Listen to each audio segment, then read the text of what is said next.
first paper, Professor Donzé of Osaka University. The second paper, Professor Shimizu and Matsunaka of Tokyo University. And today's discussion, 토론자는 가천대학교 전성민 교수님이시고요. 그다음에 두 번째 페이퍼는 외국어대 최병철 교수님이십니다. 두 분 다 오셨죠? 네. 최병철 교수님도 오셨는지 모르겠고. 네. 네. 그러면은 우리 첫 번째 페이퍼, 프로페서 돈제의 페이퍼 Luxury Business and the Competitive Advantage of European Firms, Rolex. 아주 재미있는 논문이 갔어요. Very interesting paper. Let's welcome Professor Donzé.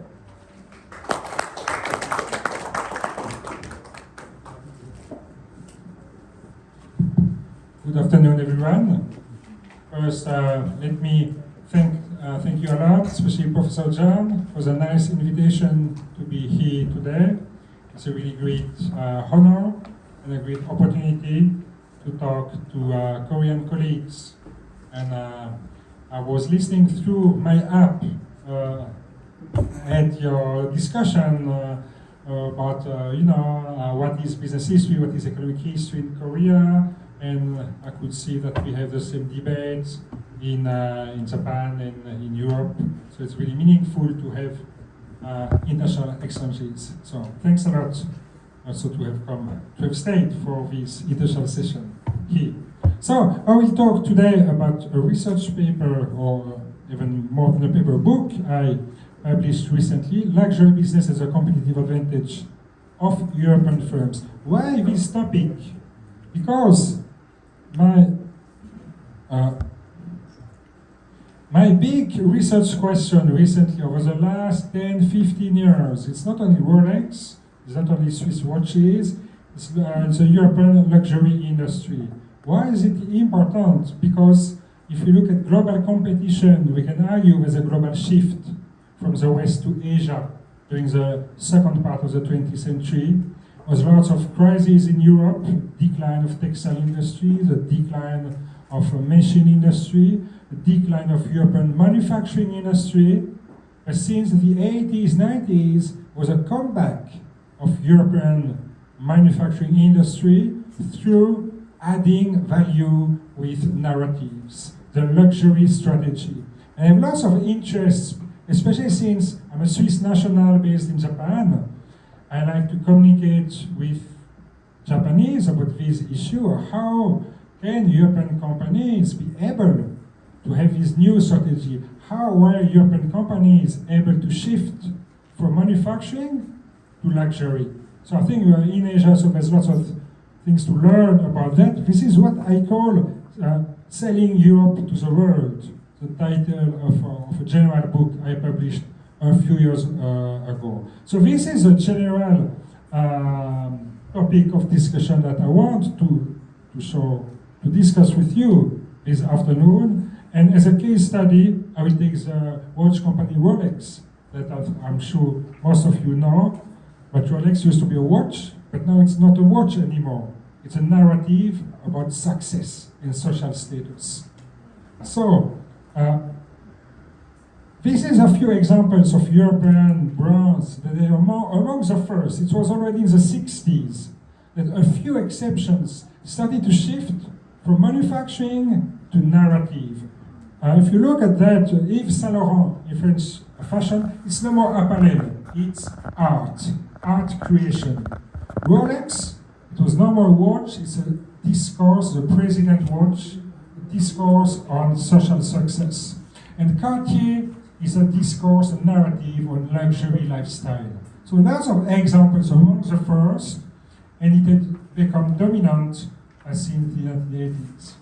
To do that, to understand how a manufacturing company was able to become a luxury firm, I use a methodology inspired by design management.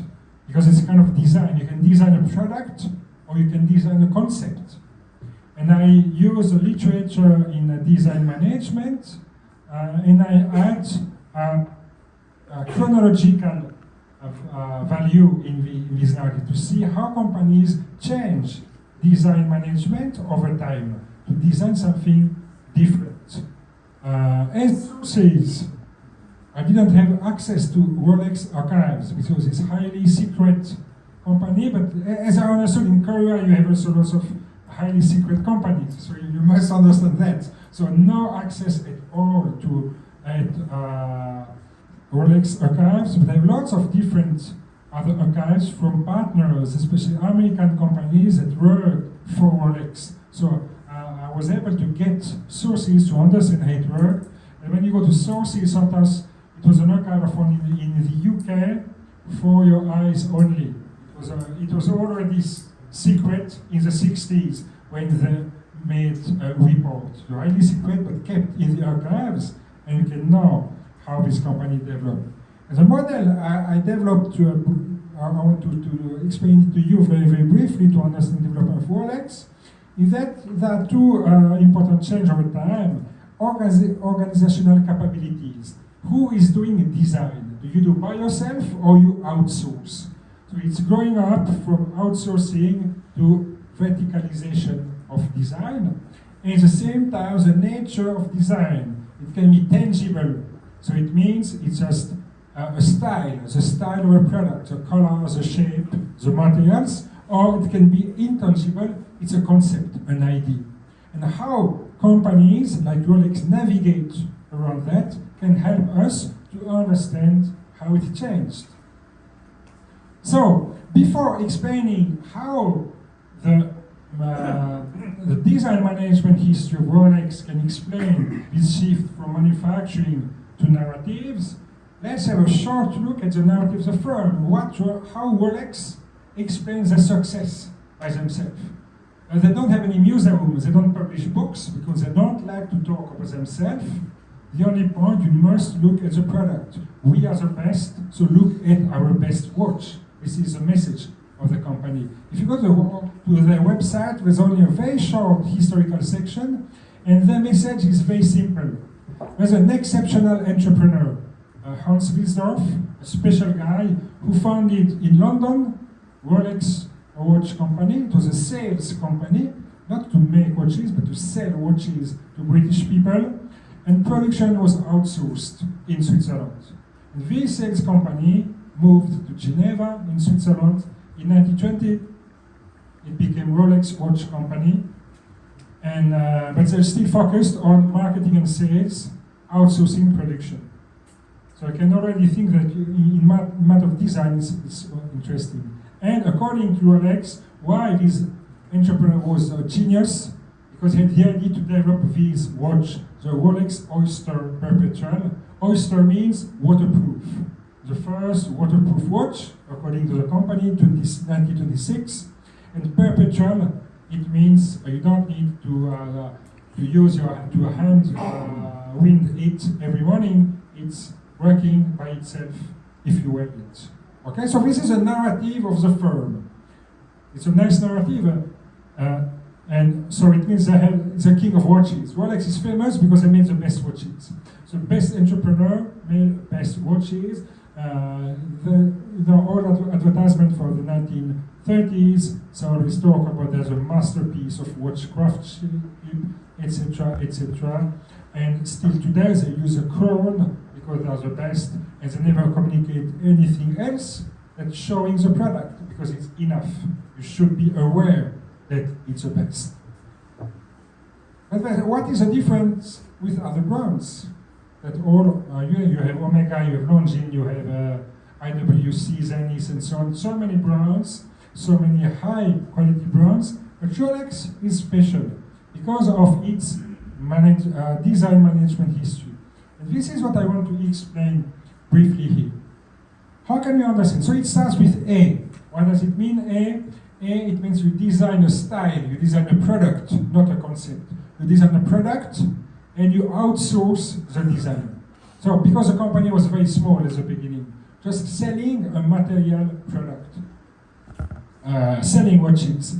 In the early 20th century, in London, Rolex brand was registered in 1908, but production and design and styling were outsourced to a company in Switzerland. And there were multiple models. Now if you think about Rolex, maybe you have in mind an image of the Rolex. It didn't exist at the time. You had, according to advertisement here, you know, many kind of styles, even pocket watches, all the styles you can imagine. So a very vague image of the product.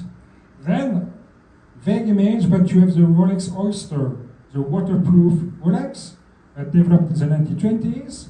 But again here, R&D is outsourced because it's a sales company, they cannot make anything. So it's still making a product. And then advertising show that they focus the communication, the message, this Rolex is a good product, not nothing to do with social status. So world records, so it means very precise. And you can see also here who can use it. It's a very useful product. Nurses during the war use a Rolex to know precisely the time. At the same time, they show a cheap price, which is very strange for today's Rolex. So it's cheap, affordable, and precise. It's still engineering product. Then, first step going to be verticalization of design, of R&D. Let's develop ourselves the Rolex Oyster watch. So it's making a group with a supplier. It's not a major yet, but needs really a very strong relation between the seller and the manufacturer. So we work together to control better the design, the style of the product. We go to the court against counterfeiters because our style, our image becomes important, the image of the product, so we don't allow competitors to copy us anymore. And making what we call iconic goods. I will explain just now, but communication is still based on precision, on the technical qualities of the product. You can see here that it's a patent applications by Rolex. Between late 19th century, it was Egler was a partner to the manufacturer of watches until 2018, 19. We can see a first big phase of R&D. It's during the 20s and 30s, 40s, so during this verticalization of design. Lots of patents were developed because of doing R&D by themselves. And these iconic goods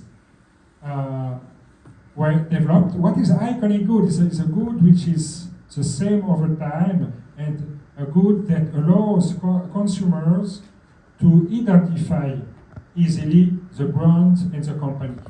Okay? So iconic goods were developed. It means for each technical quality, we have a different sub-brand.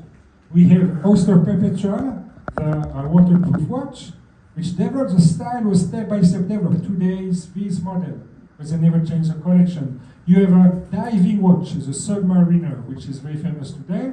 You can see between 53 and today, the style has nearly never changed.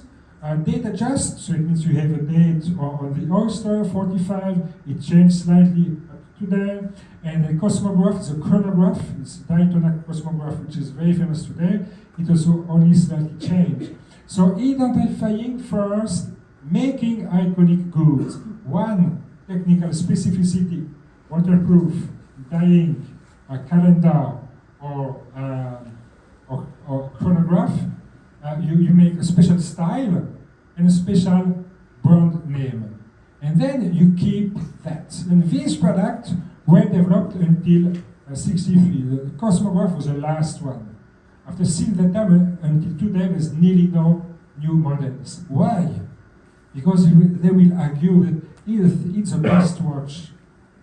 If it's the best, why should you make a new one? It would mean that it was not the best before. So keeping this iconic strategy is very important to have a very strong message for consumers. We are the best, so there's no need to change these models until today. It makes this the narrative very, very strong. And then, change the 60s. I'm sorry I didn't mention here on the slide. So big change is shifting from a design based on style to design based on a narrative. Talking about the values of the brand, not about the product anymore.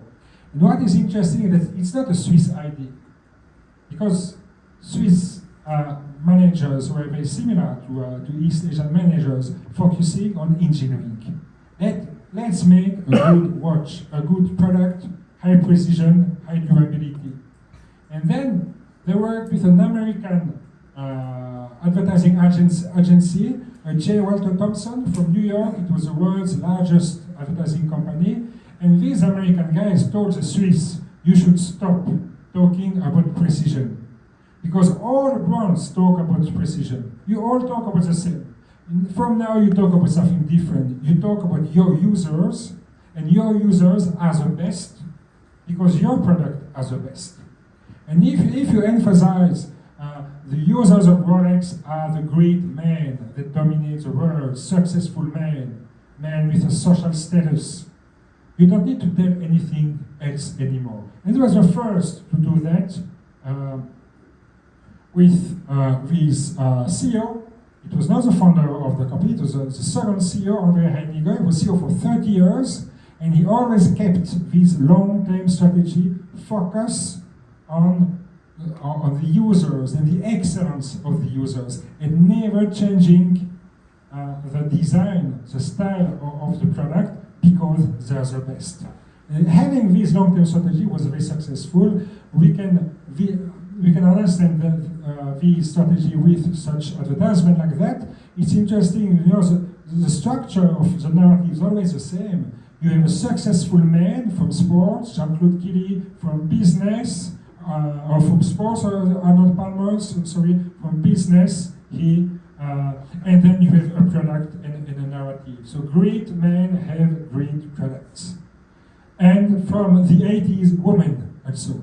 Because there are also some women that share this value, the envy to have social success. So the gender dimension was introduced also in this context, and it was a big success. If we look at the production of Rolex, looking at chronometers from the 60s, it was about 50,000 watches, and in 2015 it reached 800,000 watches. So really a huge success. And then finally, the verticalization of the design. No more, we don't need the American travel agency anymore. We verticalize brand management, and we control it by ourselves, launching a second brand, Tudor. I could see it also in Seoul department store this morning. So it's a cheaper brand of Rolex to protect Rolex from other competitors from below. And it was used first to go to China and then to go around the world.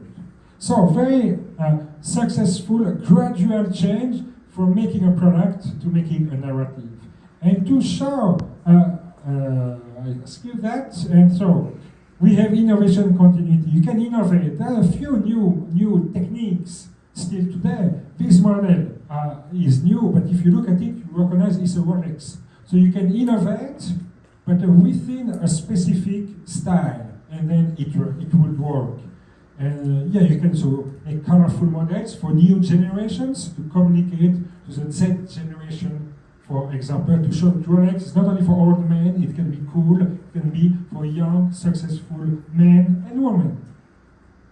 Then, to compare why it was so successful, I make a short comparison now with Seiko, which was also a big competitor of Rolex, one of the world's largest watch companies, founded in 1881 by Hattori in Tokyo, making watch production since 1895.